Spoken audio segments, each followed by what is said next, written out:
It was a cold Friday evening in Chicago, when a black limousine pulled up outside one of the most expensive restaurants in the city. The place was called the Golden Vine, and it had been serving the rich and powerful for over 40 years. Crystal chandeliers hung from the ceiling. White tablecloths covered every table. Soft piano music played in the background. Everything about this place screamed money and class. The man who stepped out of that limousine was Vincent Hartwell. He was 62 years old, and according to the newspapers, he was worth over $3 billion. He owned hotels across the country. He owned shopping centers. He owned apartment buildings where thousands of families paid rent every month. And just 3 weeks ago, he had bought this very restaurant. Vincent walked in like he owned the place. Well, technically he did. Behind him came 4 other men in expensive suits. They were investors from New York. And Vincent wanted to impress them. He wanted to show them that everything he touched turned to gold. The manager rushed over immediately. He was a nervous man with thinning hair, and he practically bowed as he led Vincent and his guests to the best table in the house. It was right in the center of the room, where everyone could see them. Now, working at the Golden Vine that night was a young woman named Rosa. She was 24 years old, with dark hair pulled back in a simple ponytail. She had been working at this restaurant for almost 2 years now, and she was good at her job. She knew how to smile even when her feet hurt. She knew how to be polite, even when customers were rude.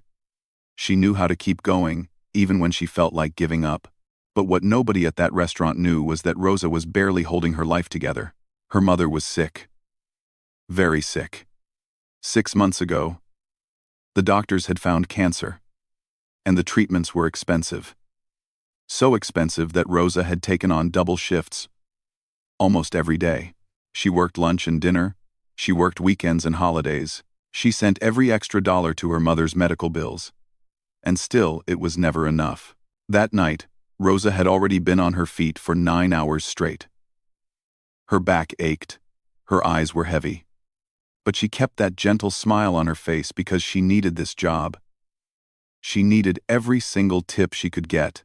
When the manager told her she would be serving the owner's table, Rosa felt a knot form in her stomach. She had heard stories about Vincent Hartwell. People said he was difficult. People said he had a temper. People said he had fired employees for the smallest mistakes. But Rosa took a deep breath and walked over to the table with a pitcher of water and a warm smile. "Good evening, gentlemen," she said softly. "Welcome to the Golden Vine. Can I start you off with some water while you look at the menu?" Vincent barely looked at her. He was busy talking to one of the investors about some deal worth millions of dollars. He waved his hand dismissively, which Rosa took as a yes. She began pouring water into the crystal glasses, moving carefully around the table. Her hands were steady. She had done this 1,000 times before. But then something happened. One of the investors suddenly pushed his chair back without warning, bumping into Rosa's arm. The pitcher tilted, and a few drops of water splashed onto the tablecloth near Vincent's sleeve. It was nothing, truly nothing. The water didn't even touch his suit, just a few drops on the white cloth. But Vincent Hartwell reacted like she had thrown the entire pitcher in his face. He slammed his hand on the table so hard that the glasses shook. The whole restaurant went quiet. Every single person turned to look. "What is wrong with you?" Vincent shouted at Rosa. His face had turned red with anger. "Are you blind? Are you stupid? Do you have any idea how much this suit costs?" Rosa's heart was pounding so hard she could hear it in her ears. "I'm so sorry, sir. It was an accident." The gentleman moved and "Don't make excuses," Vincent cut her off. "This is exactly what's wrong with people today. No one takes responsibility. No one has any skill anymore." He looked around the restaurant, making sure everyone was watching. "This is the kind of incompetent staff I inherited when I bought this place. Unbelievable." Rosa stood there with the pitcher still in her trembling hands. She wanted to disappear. She wanted the floor to open up and swallow her whole. She could feel tears burning behind her eyes, but she refused to let them fall. Not here. Not in front of everyone. The other staff members watched from the corners of the room. Some of them were Rosa's friends. They wanted to help, but they were afraid. They all knew that Vincent Hartwell could fire anyone he wanted with a snap of his fingers. The manager hurried over, his face pale with worry. "Mr. Hartwell, I am so sorry. I will deal with this immediately. Rosa, go to the back. Now." But Vincent held up his hand. "No. She stays. I want everyone to see what happens when people don't do their jobs properly." One of the investors from New York shifted uncomfortably in his seat. The scene was getting awkward, and he wanted to move past it. He glanced around the room and noticed a beautiful grand piano sitting in the corner. It was mostly for decoration. But sometimes, on special nights, a musician would come into play. The investor forced a laugh, trying to lighten the mood. "Come on, Vincent," he said. "Don't be so hard on the girl. Tell you what, why don't we have a little fun? Back in the old days, servants used to sing for their masters when they made mistakes. Let her sing a song. If she's any good, you let it go. What do you say?" He meant it as a joke, a way to change the subject and move on with the evening, but Vincent's eyes lit up with something cruel. He looked at Rosa, who was still standing there, frozen, and a cold smile spread across his face. "You know what? That's a wonderful idea." He leaned back in his chair and crossed his arms. "Go ahead, girl. Sing us a song. If you can impress everyone at this table, I won't fire you tonight. But if you can't..." He let the threat hang in the air. Rosa stared at him. She couldn't believe what she was hearing. "I'm a waitress, sir," she whispered. "I'm not a singer." "Then I guess you're out of a job," Vincent said coldly. "Unless you want to try. Your choice." The restaurant was completely silent now. Everyone was watching.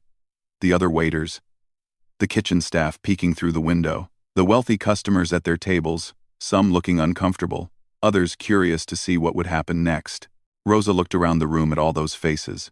She thought about her mother lying in that hospital bed, waiting for her next treatment. She thought about the bills piled up on her kitchen table at home. She thought about how badly she needed this job. Then she looked at the piano in the corner, and something deep inside her chest began to stir. Something she had buried a long time ago. Something she had promised herself she would never touch again. Rosa set down the water pitcher on a nearby table. "Fine," she said quietly, her voice barely above a whisper. "One song." She began walking toward the piano, and with every step, memories came flooding back. Memories of her father. Memories of music. Memories of a dream she had once believed in with all her heart. What happened next would change everything. Rosa walked toward the piano, and with every step she took, the restaurant seemed to fade away. The whispers of the customers, the clinking of glasses, the soft hum of the air conditioning, all of it became distant, like sounds heard underwater. In her mind, she was no longer in the Golden Vine. She was somewhere else entirely. She was back in the past, in a small apartment filled with music and love and dreams that once felt so close, she could almost touch them. You see, Rosa had a secret. A secret she had kept hidden for 3 long years. A secret that still woke her up in the middle of the night, with tears streaming down her face. Rosa's father was a man named Miguel. He wasn't rich. He wasn't famous. He was just a simple music teacher who gave piano lessons to children in the neighborhood. But to Rosa, he was everything. Miguel had grown up poor in a small town in Mexico. He had nothing but a second-hand guitar and a dream. When he was 18, he crossed the border with empty pockets and a heart full of hope. He worked hard. He cleaned offices at night and taught music during the day. He saved every penny, and slowly, year by year, he built a life. When Rosa was born, Miguel cried like a baby. He held his daughter in his arms and made her a promise. He promised that she would have every opportunity he never had. He promised that her dreams would never be crushed by poverty. He promised that he would give her the world. And he kept that promise. From the time Rosa was 5 years old, Miguel noticed something special about her. She could hear a song once and hum it perfectly. She could pick out melodies on the piano before she even knew how to read music. And when she opened her mouth to sing, Her voice was so pure and so powerful that it made people stop whatever they were doing just to listen. Miguel knew right away that his daughter had a gift. A rare gift. The kind of gift that comes along once in a generation. So he trained her. Every single day after school, Rosa and her father would sit together at their old piano. He taught her scales and chords. He taught her breath control and timing. He taught her how to feel the music deep in her soul and let it pour out through her voice. They didn't have much money. Their apartment was small, and the piano was scratched and worn. But when Rosa sang and her father played, that tiny living room felt like the grandest concert hall in the world. By the time Rosa was 18, she had become something truly special. Her voice had a quality that was hard to describe. It was warm and rich, but also filled with a kind of aching emotion that touched people's hearts. When she sang sad songs, grown men would cry.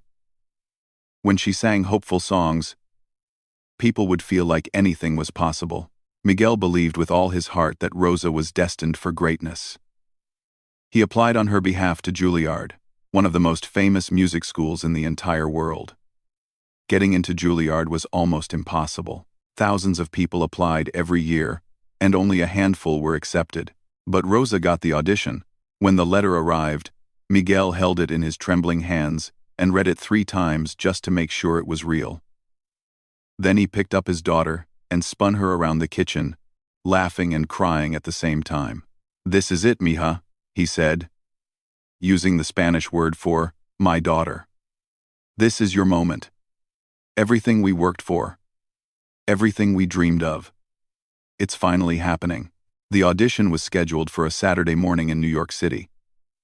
They didn't have money for a plane ticket, so Miguel decided they would drive. It was a long trip from Chicago to New York, but he didn't care. He would have walked there if he had to. The night before they left, Rosa was so nervous she couldn't sleep. She kept practicing the song she was going to sing, going over every note, every breath, every tiny detail. Her father sat beside her and held her hand. "Rosa," he said gently, "you have practiced enough. You are ready. I have never been more sure of anything in my life." She looked at him with worried eyes. "What if I forget the words? What if my voice cracks? What if they don't like me?" Miguel smiled and touched her face softly. "Then you will come home, and we will try again, and again, and again. Because that's what we do. You and me. We never give up, no matter what." The next morning, they got into Miguel's old car and started driving. It was a beautiful day. The sun was shining. The radio was playing. Rosa leaned her head against the window and watched the world go by, dreaming about the future that was waiting for her. They talked about everything during that drive.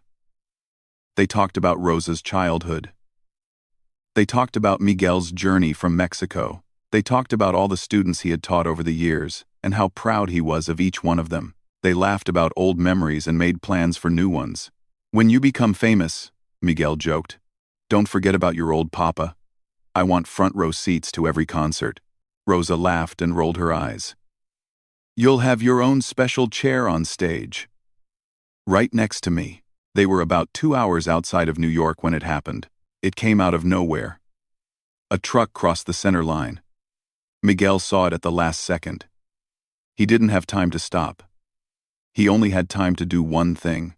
He threw his arm across Rosa's chest and yanked the steering wheel to the right. The car spun. Glass shattered, metal screamed, and then everything went black. When Rosa woke up, she was in a hospital bed. Her head was wrapped in bandages. Her arm was in a cast. Every part of her body hurt, but none of that mattered, because the first thing she saw when she opened her eyes was a doctor standing beside her with a look on his face that told her everything. Her father was gone. Miguel had used his own body to shield his daughter from the impact. He had taken the worst of it so that she might live. He had kept his final promise to her, even if it cost him everything. Rosa didn't go to the audition.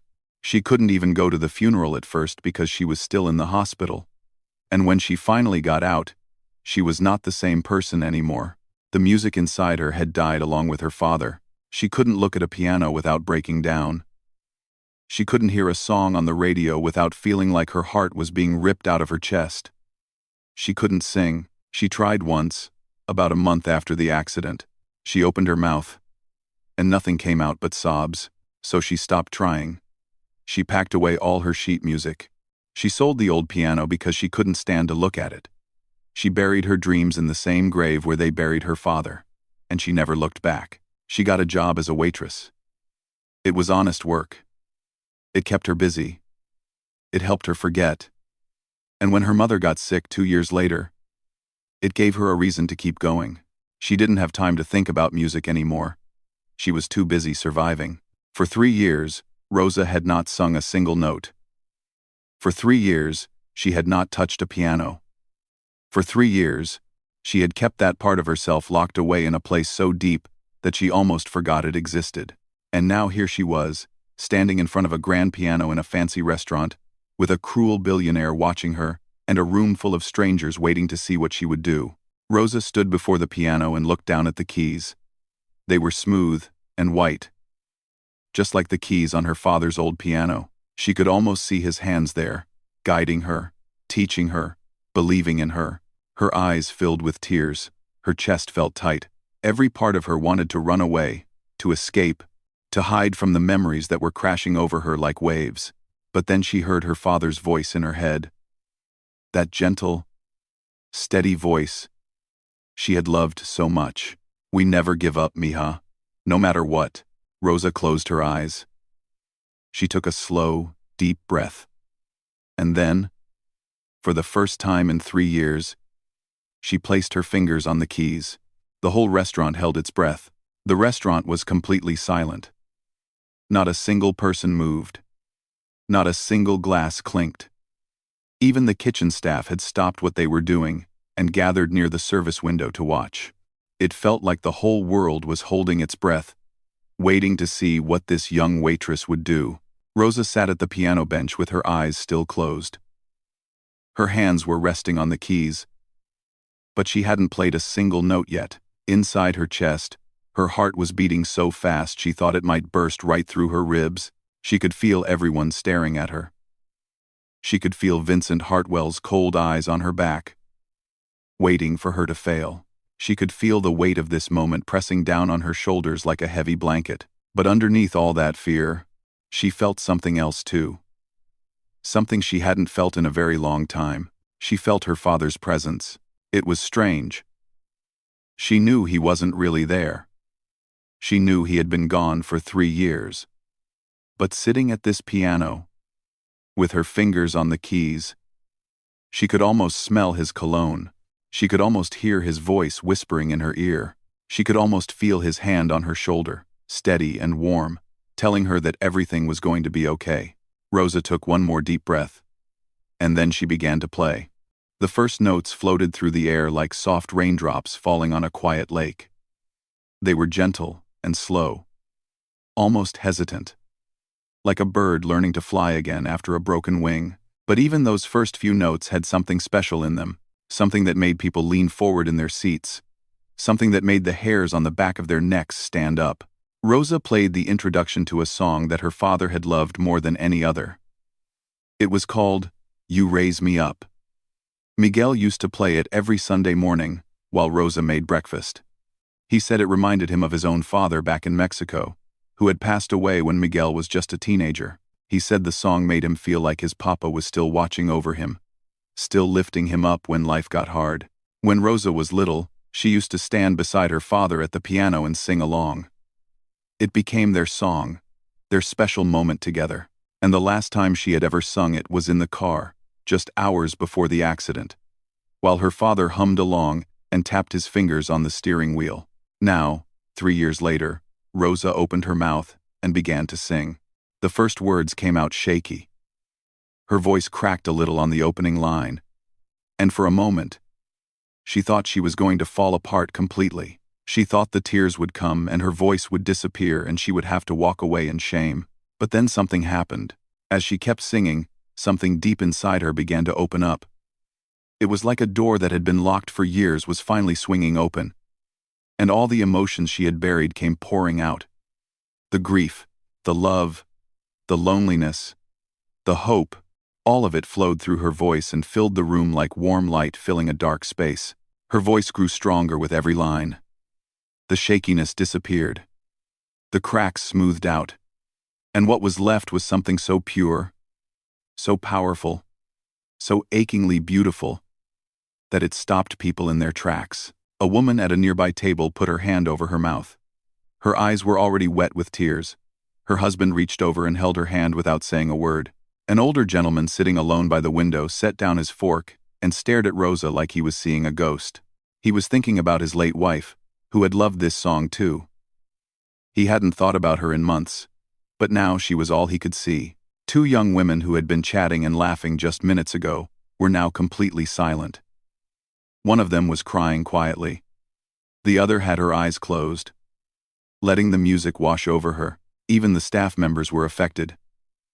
A young busboy stood frozen with a tray in his hands, his mouth slightly open. A bartender stopped polishing glasses and just listened. The manager, who had been so nervous about Vincent Hartwell's reaction, had forgotten all about his boss.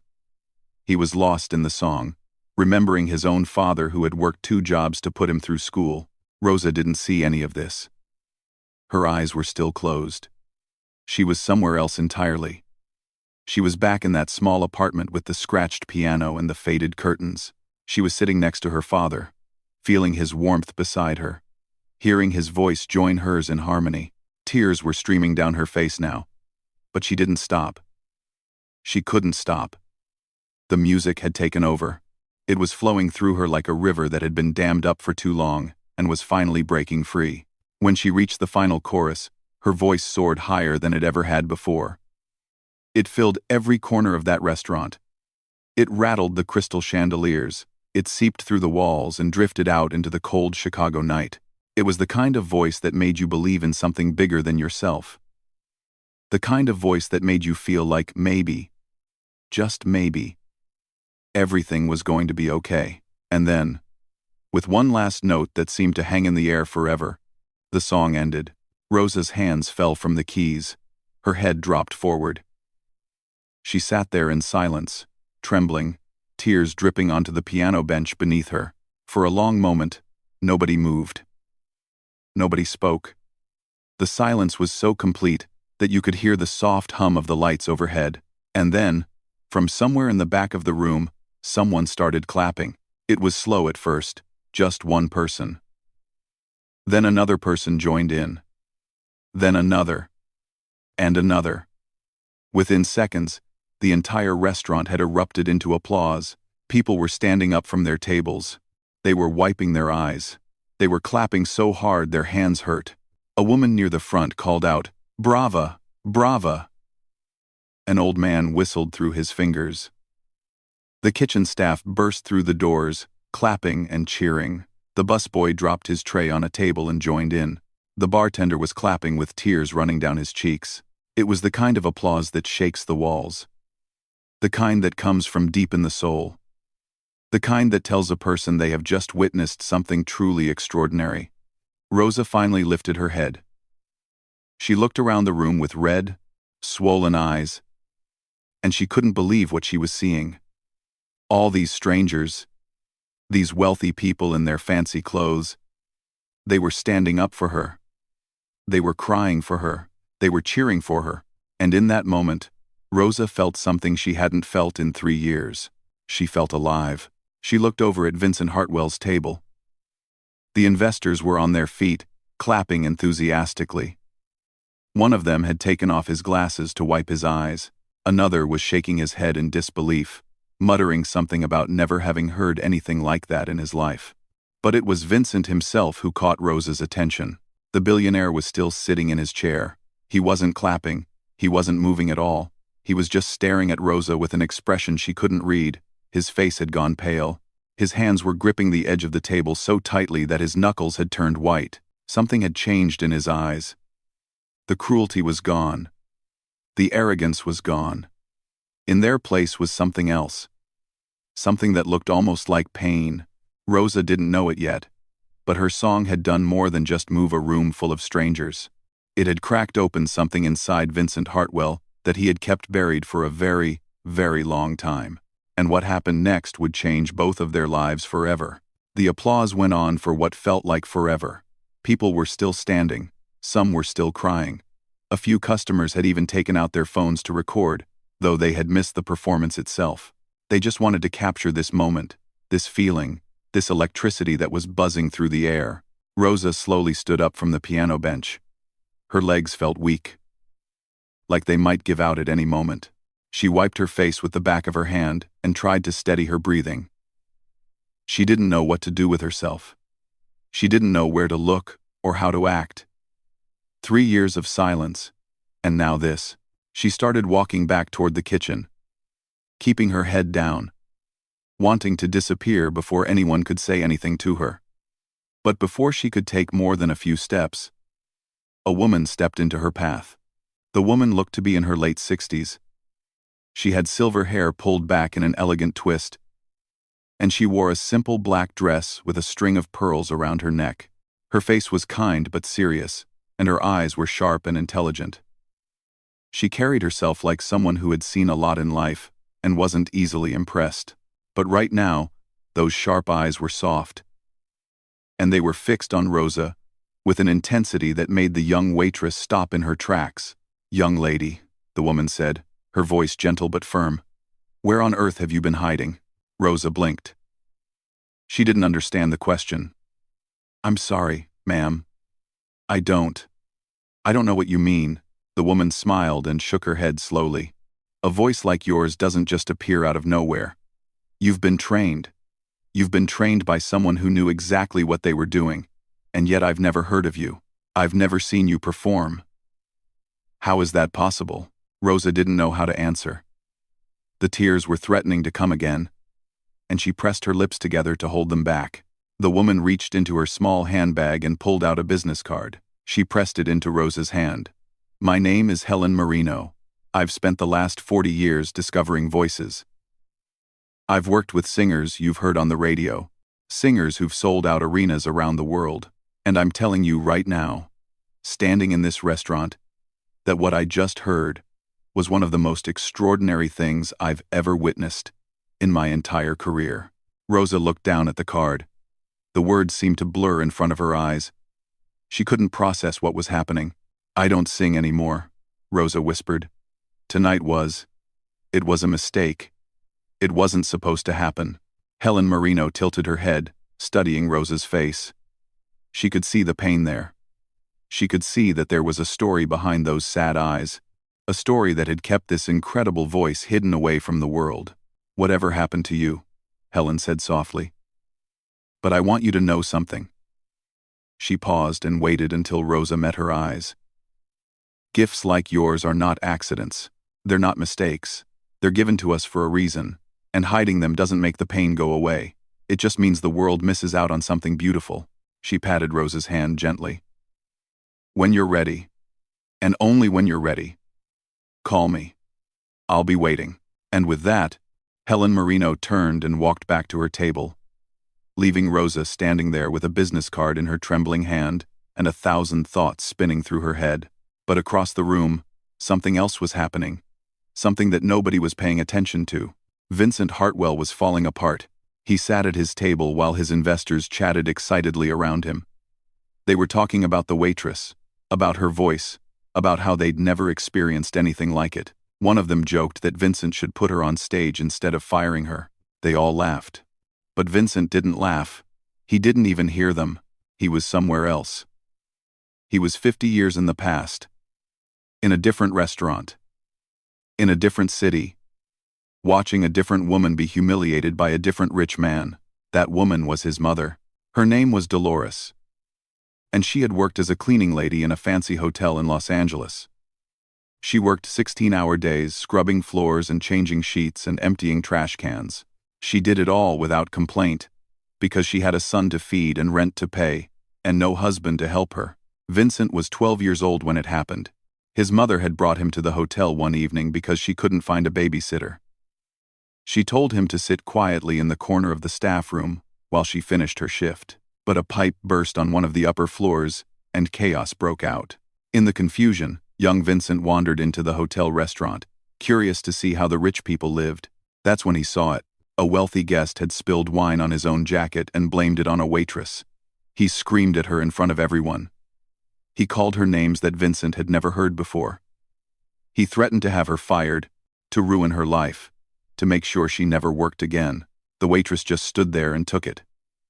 She apologized over and over, even though it wasn't her fault. She kept her head down and let this man destroy her dignity, piece by piece. And then Vincent saw something that broke his heart. The waitress looked up for just a moment, and their eyes met. And Vincent realized, with a shock that nearly knocked him off his feet, that the waitress was his mother. She had picked up an extra shift at the restaurant to make a little more money. She hadn't told him because she didn't want him to worry. And now here she was, being torn apart by some cruel stranger while her son watched helplessly from across the room. Dolores saw Vincent. Her eyes went wide with shame. She shook her head slightly, begging him to look away, begging him not to see her like this. But Vincent saw everything. That night, after they got home, Dolores sat at their tiny kitchen table and cried for hours. Vincent sat beside her and held her hand. He didn't know what to say. He was just a kid, but he made a promise to himself that night. He promised that he would become so rich, so powerful, that no one would ever be able to treat him or his mother that way again.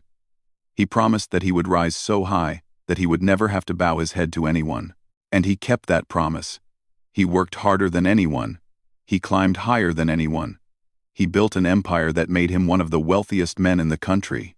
But somewhere along the way, he forgot why he started. Somewhere along the way, he became the very thing he had hated as a child. He became the rich man screaming at the waitress.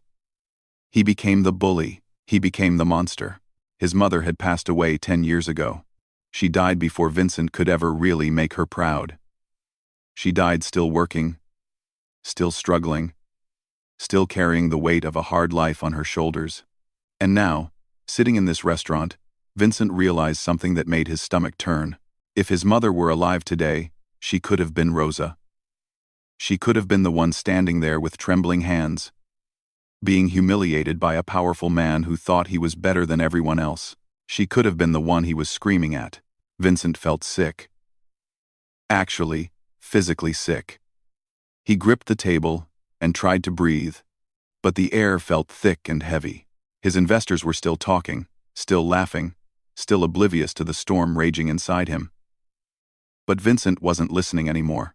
He was looking across the room at Rosa, who was still standing there with Helen Marino's business card in her hand. She looked so small, so tired, so beaten down by life, and yet she had just done something so brave, so beautiful, that it had moved an entire room to tears. Vincent pushed back his chair and stood up. "Vincent? Where are you going?" one of the investors asked, but Vincent didn't answer. He straightened his jacket, took a deep breath, and began walking across the restaurant. He was walking toward Rosa, and for the first time in a very long time, Vincent Hartwell had no idea what he was going to say. The whole restaurant watched as Vincent Hartwell walked across the room toward Rosa. People whispered to each other. The investors at his table exchanged confused glances. Nobody knew what was about to happen. Rosa saw him coming and felt her body tense up. She gripped Helen Marino's business card so tightly that it bent in her hand. "Here it comes," she thought. "He's going to yell at me again. He's going to fire me in front of everyone. He's going to make sure I never forget this night." But when Vincent stopped in front of her, he didn't yell. He didn't raise his voice at all. In fact, when he finally spoke, his voice was so quiet that Rosa almost didn't hear him. "I'm sorry." Rosa blinked. She wasn't sure she had heard him correctly. "What?" Vincent took a deep breath. His hands were shaking slightly, and he clasped them together to steady himself. "I said I'm sorry. What I did to you earlier, the way I spoke to you, it was wrong. It was cruel, and you didn't deserve any of it." Rosa stared at him. She didn't know what to say. This was the last thing she had expected. Vincent continued, his voice heavy with emotion. "I've spent my whole life building things, buildings, companies, bank accounts. I told myself I was doing it for the right reasons. I told myself I was becoming powerful so that I could protect the people I loved. He paused and looked down at the floor. But somewhere along the way, I lost myself. I became the kind of person I used to hate, the kind of person who hurts others just because he can. He looked back up at Rosa, and she was shocked to see that his eyes were wet. This billionaire, this powerful man who had terrified her just an hour ago, was standing in front of her with tears in his eyes. My mother worked her whole life, Vincent said quietly. She cleaned hotel rooms. She scrubbed toilets. She worked double shifts just to put food on our table. And I watched people treat her like she was nothing. I watched rich men talk down to her like she was dirt under their shoes. His voice cracked. I swore I would never be like them. And tonight, I realized that I've become exactly like them. Worse, maybe. Rosa felt her own eyes filling with tears again. She could hear the pain in his voice. She could see the shame written all over his face. And despite everything he had done to her, she found herself feeling something unexpected. She felt sorry for him. When you sang that song, Vincent continued, all these memories came flooding back. My mother, the promises I made, the person I used to be before I let money and power change me. He shook his head slowly. You have an incredible gift. And I almost destroyed you tonight because I was too blind and too arrogant to see what was right in front of me. He reached into his jacket pocket and pulled out a small leather wallet. From inside, he took out a card. But it wasn't a business card. It was something else, something old and worn, like it had been carried around for many years.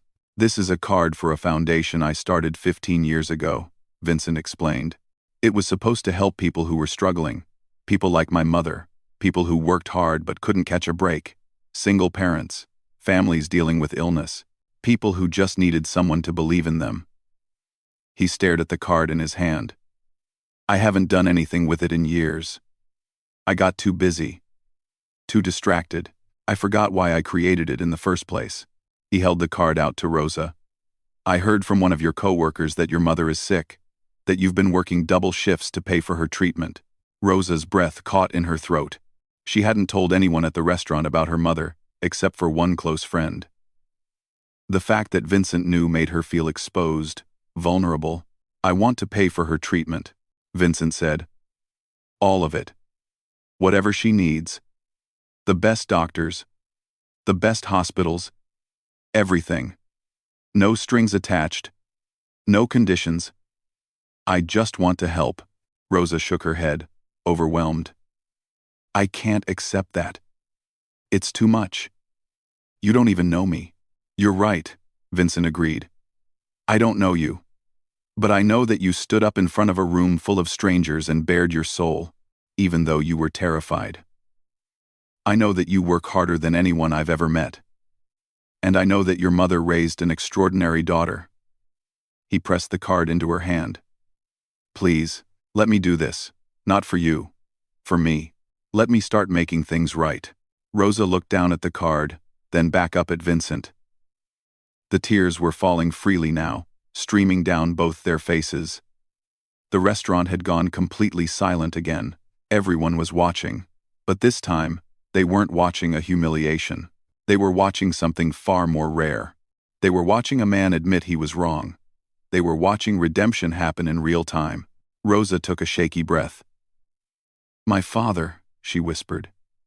He used to say that the measure of a person isn't in how they act when things are easy.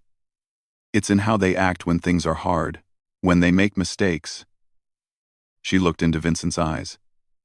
He would have forgiven you. So I will too. Vincent closed his eyes and let out a breath he felt like he had been holding for years. Thank you, he whispered. Thank you.